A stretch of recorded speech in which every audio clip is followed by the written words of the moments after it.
Hello children, I welcome you all once again to your English class. I hope you all are doing fine. Children, for today's English lesson, we are going to start a new chapter from your alien handbook, Chandni. And this is written by Zakir Hussain. So now children, we are going to read a story which is about Abu Khan of Almora. Okay, so let's get started by reading the text only. You will find this text on page number 43. Let's begin. Whenever one of his goats disappeared, Abu Khan was very sad. He did not understand why even the juiciest grass and grains that he gave them and all the love he showered on them would not stop these unfortunate goats from running straight into the jaws of death. So now what happened? Suddenly Abu Khan's goats started disappearing. Okay, they were out of sight. He could not see them anymore. So he used to wonder why even when he used to give them juiciest and good grasses in front of them, why would they disappear? Why would they go out of sight? So it was really unfortunate. Are these goats mad? He wondered. Or was it their love for freedom? So yes, children, human beings love their freedom and so do animals. So now we see, he imagined, he wondered, he thought that why are these goats doing this? Why are they always out of sight? They disappear even after so good treatment. Now, but freedom meant struggle, hardship, even death. Abu Khan couldn't solve the mystery. Okay, so he realized that yes, because obviously they were disappearing, they were dying. So what was the reason? So if this freedom is causing them what? Causing them hardships, too much of struggle, yes, too much fight, too much of difficulty. Okay, so now it was really hard for Abu Khan to know this. One day when all his goats had left him, Abu Khan said to himself, "No more goats in my house ever again.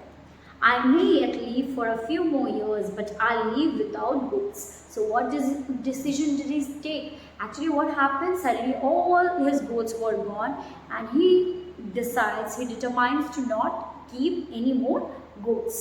Okay. Now, however, the poor old man was terribly lonely. He simply couldn't do without his pets.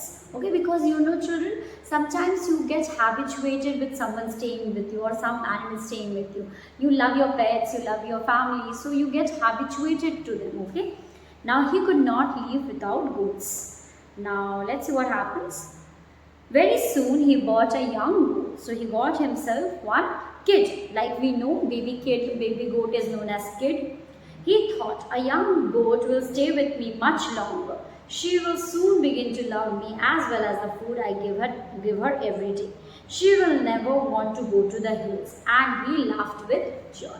So he was really happy because when you bring a kid, you think they will be listening to you or they will follow your orders, obey you, respect you, love you. Several years, now you see here, the new goat was very pretty. So yes, it was a she goat and she was very pretty. She was white as snow and had two little horns on her little head. So she had a little head and two horns were there. And a pair of gleaming red eyes. So yes, children, goats and rabbits, they had these eyes, red eyes. She had a friendly temperament. That means, obviously it was not wild, it was really friendly. So nature was really friendly. And would listen to Abu Khan's tales with a lot of interest and affection. So he used to narrate stories to the goat and she, like an attentive listener, good student, used to listen to all his stories, tales, T-A-L-E-S, with a lot of interest and affection. Abu Khan called her Chandni, which means moonlight. He loved Chandni and would narrate to her stories to all his friends who were dead and gone. So now what happened? So he loved Chandni and what did he do? He would narrate. Here we see that he used to narrate what stories? The stories of his dead departed souls. That means friends who were dead. Friends here means maybe goats, okay, because he kept goats only. So all those were dead. He used to narrate all the stories to Chandni. Several years passed. Chandni was still there, okay, so Chandni was still here.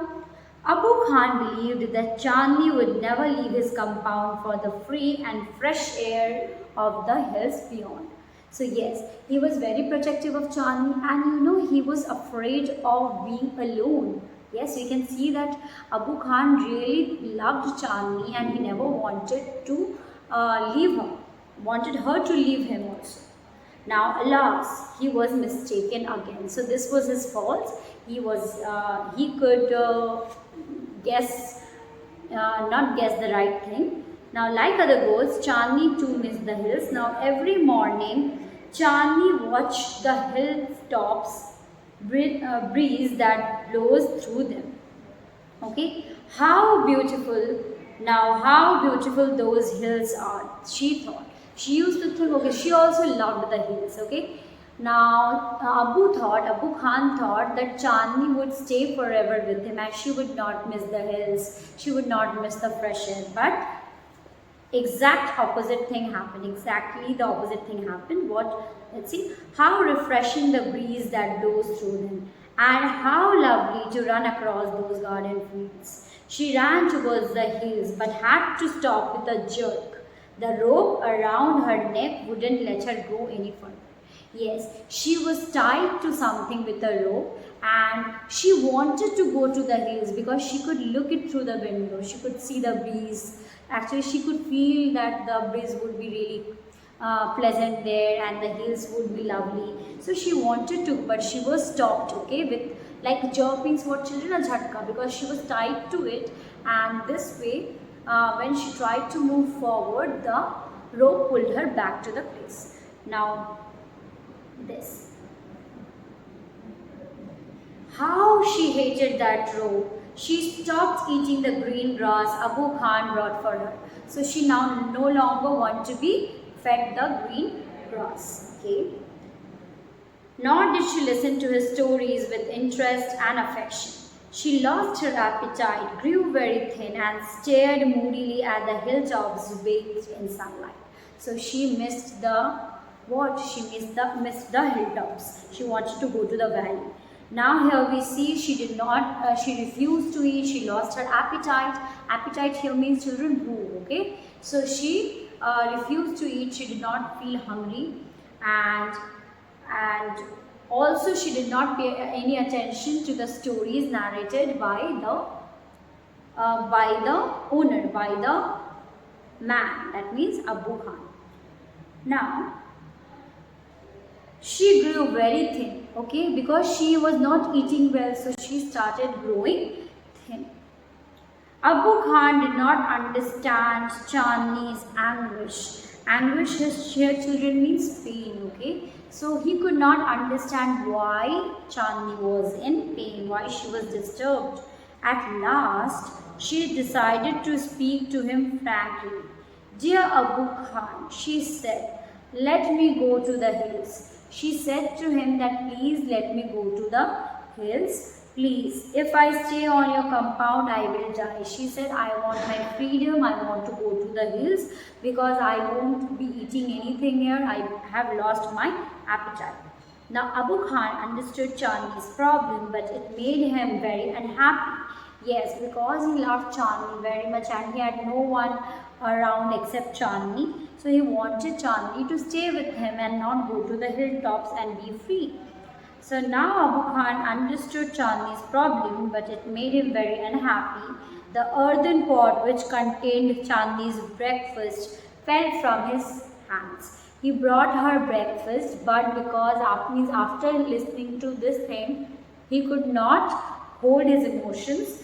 The pot fell from his hands and broke into 1,000 pieces. Why do you want to leave me, Chandni? Abu Khan asked. He said, why do you want to go? I want to go to the hills. Now, Chandni answered, don't you like the food here? See, he asked because he was so concerned. He asked, don't you want to leave here? Now, Do you realize the risk? No, thank you. Okay. Don't you like the food here? I will give you tastier food and a much longer road.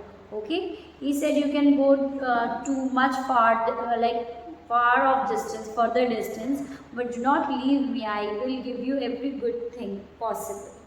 Now, do you realize the risk you are running, your obstinate creature? No, thank you. Let me go to the hills. She said after he offered that I can give you good meals, I can give you tastier food. So she said, no, thank you. I don't want to. Let me go to the hills. Do you realize the risk you are running, you obstinate creature? There is a dangerous wolf in the hills. He will eat you up. So he said, do you know that you are going to be in so much of trouble? You are risking your life. There is a wolf who is going to eat you in the hills. Abu Khan did his best to warn her. So he was convincing her not to go. He tried to warn her so that she's scared and she does not leave him. Chandni answered, God has given me a pair of horns. I will fight the wolf.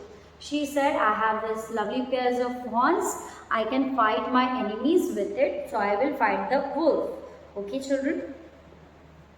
Obstinate here means stubborn children. Ziddi. Okay, Ziddi is stubborn. Now, Chandni reached the hills. It seemed to her that the old hills were standing in a row to welcome her.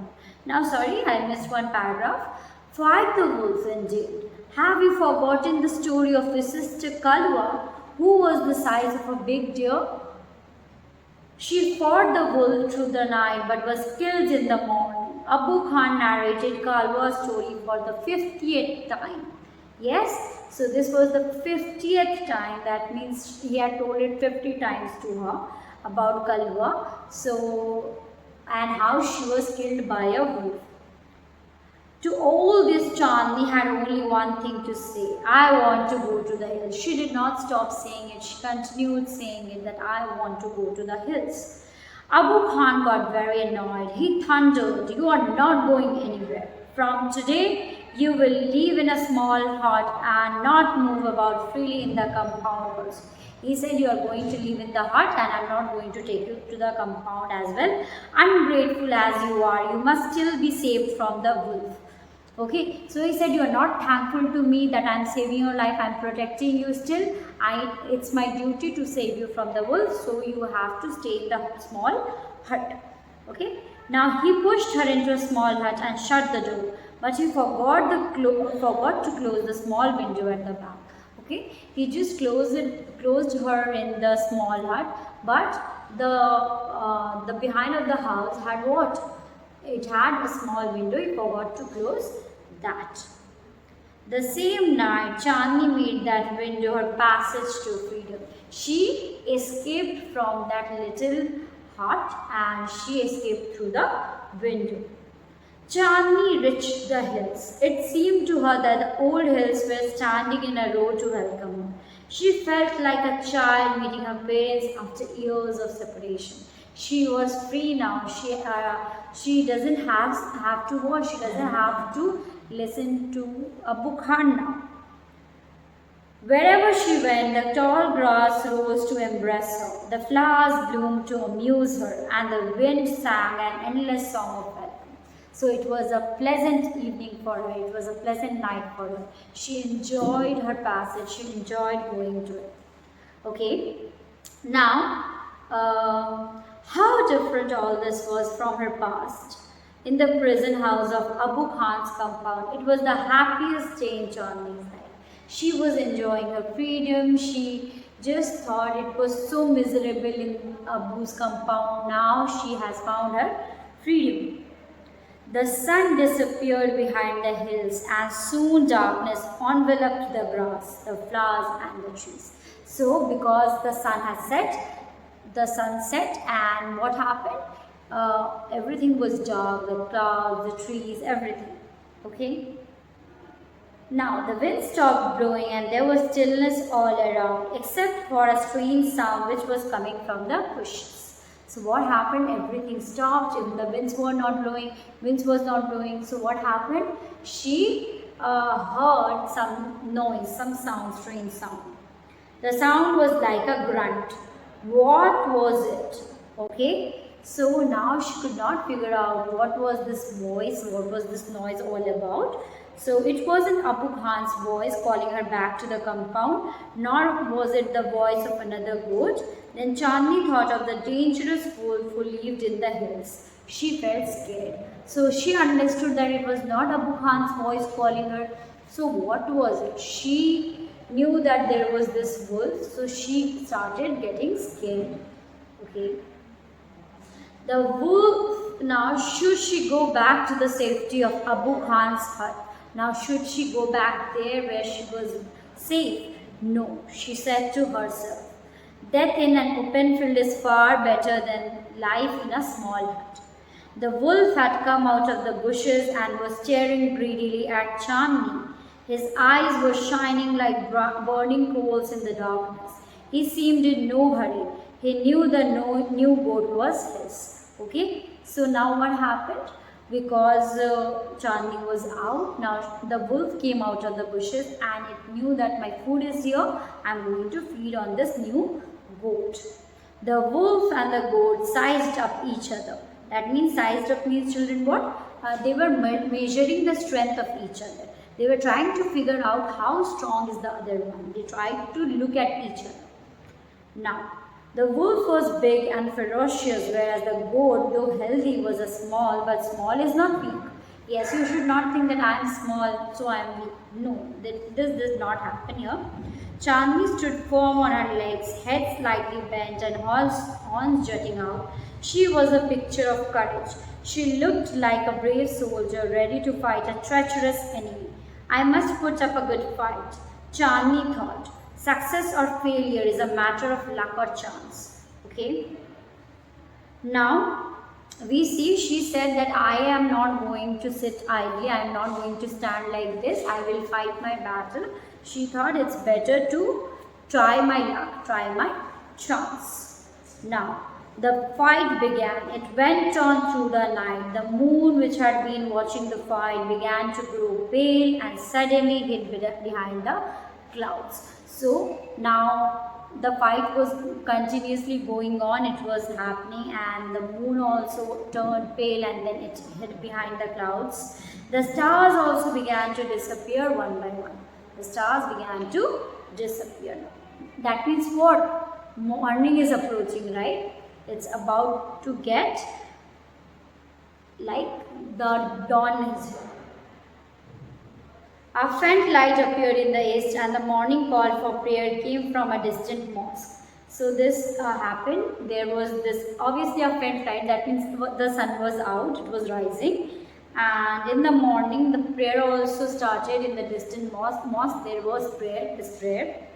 The first rays of the sun saw Chandni lying on the ground. She was completely soaked in blood. The wolf, tired and sleepy, was getting ready to devour her. She fought her battle, but what was the condition? She was smeared in blood. She was already drenched in blood, but she gave a good fight. An assembly of birds perched on top of a tree nearby was debating the result of the fight.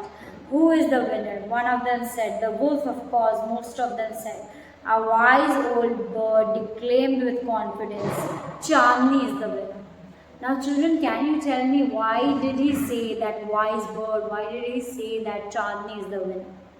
Yes, because Chandni did not give up. She was courageous. She fought. She knew that she had no chance, but still she fought bravely. Okay, she did not give up. So this was the story, children. This was the text that we read, and now we can move ahead and just discuss what we can assume, what is the moral of the story. What do you think, children? Yes, even when you know that you may lose, okay, success rate is less or low, or you have less chances to survive, you must take risks. Okay, you must not give up. Okay, so this is all. She knew that freedom was all I wanted. Okay, when you want your freedom, you fight for it, you stand for it. Yes, so with this, we have come to the end of the chapter and I will be ending my video lesson here only. I hope you enjoyed the story. I hope you understood it as well. In the next video lesson, we are going to continue with the meanings of the chapter and we will finish this lesson. Also, we have some question answers. We are going to do it. For this day, I'll take your leave. Please take care of yourself and your family. Bye-bye.